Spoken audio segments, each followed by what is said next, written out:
Welcome to desk analysis. ఇప్పుడు దేశవ్యాప్తంగా భారత ఉపరాష్ట్రపతి ఎన్నికకు సంబంధించి పొలిటికల్ హీట్ పెరుగుతోంది. ఎప్పుడైతే జగదీప్ ధన్ఖడ్ గారు రాజీనామా చేశారో అప్పటి నుంచి బీజేపీ తమ అభ్యర్థిగా ఎవరిని ప్రకటిస్తోందని ఒక టెన్షన్ అయితే కొనసాగింది.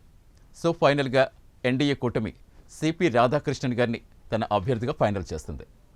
సరే, ఇక బలాల గురించి చూసుకుంటే ఎన్డీఏకి స్వతహాగానే ఎన్నిక చేసుకునే ఏకీకరణ చేసుకునే బలం ఉంది. అయినప్పటికీ ఇండియా కూటమి అభ్యర్థిని ప్రకటించడంతో ఒక్కసారిగా మళ్ళీ పొలిటికల్ సీన్ మొత్తం మారిపోయింది.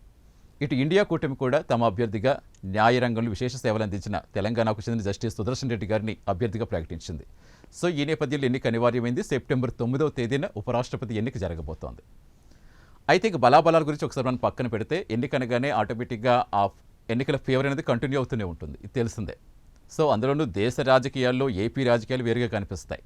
జనరల్గా ఏదైనా జాతీయ స్థాయిలో ఏ పార్టీనే మద్దతు ఇస్తుంది అనుకోండి, అది ఎప్పుడు చివరికి ఫైనల్గా ఆ సస్పెన్స్ అనేది కంటిన్యూ చేస్తూనే ఉంటే లాస్ట్ దశలో తమ పార్టీ ఎవరికి మద్దతు ఇస్తుందో ప్రకటిస్తూ ఉంటాయి. బట్ ఏపీకి వచ్చేటప్పటికి ఆల్రెడీ కూటమి సర్కార్ ఎన్డీఏతో భాగస్వామ్యంలో ఉంది. ఇటు టీడీపీ, జనసేన, బీజేపీ కూటమి సర్కార్గా ఉన్నాయి కాబట్టి ఖచ్చితంగా వారంతా ఎన్డీఏ కూటమి అభ్యర్థికే ఓటు వేస్తారు. బట్ వైసీపీ స్టాండ్ ఎలా ఉండబోతుంది అనేది తీవ్ర చర్చ సాగింది. ఎందుకంటే ఇక్కడ రాష్ట్రంలో ఆపోజిట్. సో అక్కడ బీజేపీతో కూడా దేశవ్యాప్తంగా బీజేపీతో సన్నిహిత సంబంధాలు ఉన్నప్పటికీ ఢిల్లీలో రాష్ట్రంలో ఇద్దరి మధ్య ఫైట్ జరగడం అనేది మనం చూస్తూ ఉంటాం. బట్ ఎప్పుడు ఏ ఎన్నిక జరిగినా, ఎప్పుడు ఏ బిల్లు ప్రవేశపెట్టినా ఎప్పుడు ఎన్డీఏ కూటమికి మద్దతు ఇచ్చుకుంటూనే వచ్చింది వైసీపీ. కానీ ఇప్పుడు కూటమి సర్కార్ టీడీపీ అధికారికంగా బీజేపీతో పొత్తులో ఉంది కాబట్టి ఈసారి ఏం చేస్తారని మీమాంసలో వైసీపీ ఇప్పుడే ప్రకటించింది.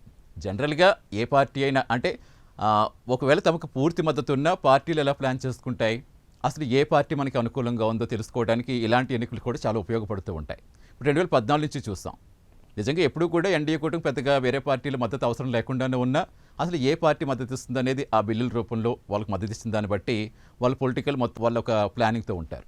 సో ఈ విధంగా వైసీపీ ఎప్పుడు మద్దతు ఇచ్చుకుంటూనే వచ్చింది. అయితే కాంగ్రెస్తో అంటిముట్టినట్టుగా ఉన్న మొదటిసారిగా యూపీఐ అభ్యర్థి నామినేట్ చేసిన రాష్ట్రపతి పదవికి సంబంధించి ప్రణబ్ ముఖర్జీ గారికి అప్పట్లో మద్దతు తెలిపింది. తర్వాత ఎవరికి రాష్ట్రపతిగా రామ్నాథ్ కోవింద్ గారికి కావచ్చు, ఇప్పుడున్న ద్రౌపది ముర్ము గారికి కావచ్చు, ఇలా ప్రతి ఒక్కరికి మద్దతు ఇచ్చుకుంటూనే వచ్చింది. రాజ్యాంగబద్ధంగా ఉండే పదవులకు మేము ఎప్పుడు కూడా మద్దతు ఇస్తామంటూ వైసీపీ ఓపెన్గానే చెప్తోంది. సో ఇక ఉపరాష్ట్రపతి ఎన్నికకు సంబంధించి తమ పార్టీ మద్దతు ఎన్డీఏకి అని అధికారికంగా తెలిపింది. ఆ పార్టీ నేత వైవి సుబ్బారెడ్డి గారు స్వయంగా ధృవీకరించారు, మేము ఎన్డీఏ అభ్యర్థికి మద్దతు ఇస్తామని. అంటే ముందు నుంచి కాంగ్రెస్కి అంత సన్నిహిత సంబంధాలు లేవు కాబట్టి ఎవరు అనుకున్నా ఒకవేళ ఏపీలో ఉన్న ఆ పొలిటికల్ పిక్చర్ ఏదైతే ఉందో కూటమి సర్కార్కి ఆపోజిట్లో ఉంది కాబట్టి ఈసారి డెసిషన్ మారుతుందా లేకపోతే ఎవరి వరకు కూడా రివీల్ చేయదా అనుకున్నారు. బట్ అందరికంటే ముందుగానే వైసీపీ మేము ఎన్డీఏ కూటమికి సపోర్ట్ చేస్తున్నాం, ఉపరాష్ట్రపతి అభ్యర్థిగా సిపి రాధాకృష్ణ గారిని నియమించుకుంటామంటూ కూడా చెప్పింది. ఎందుకంటే ఎప్పుడైతే తెలంగాణకు చెందిన జస్టిస్ సుదర్శన్ రెడ్డి గారిని ఇండియా కూటమి అభ్యర్థిగా ప్రకటించిందో అప్పుడే సీఎం రేవంత్ రెడ్డి గారు స్వయంగా చంద్రబాబు గారు కానీ, జగన్ కానీ, అలాగే పవన్ కళ్యాణ్ గారు ప్రతి ఒక్కరు కూడా ఆలోచించుకోవాలి, మన తెలుగు వ్యక్తికి మద్దతు ఇచ్చి మనం ఓట్లు వేద్దామంటూ అభ్యర్థించారు. అయినప్పటికీ వైసీపీ మాత్రం కరాఖండిగా తమ పార్టీ మద్దతు ఎన్డీఏకి మాత్రమే ఉంటుందని, ఎన్డీఏ భాగస్వామిగా ఉన్న ఆ ఎన్డీఏ ప్రకటించిన సిపి రాధాకృష్ణ గారికే తమ సంపూర్ణ మద్దతు అంటూ కూడా ధృవీకరించడంతో ఇక దానికి ఫుల్ స్టాప్ పడిపోయింది.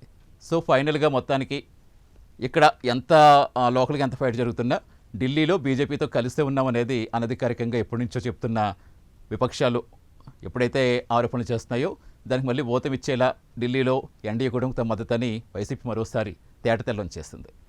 ఇది వాళ్ళ డెస్క్ అనాలిసిస్.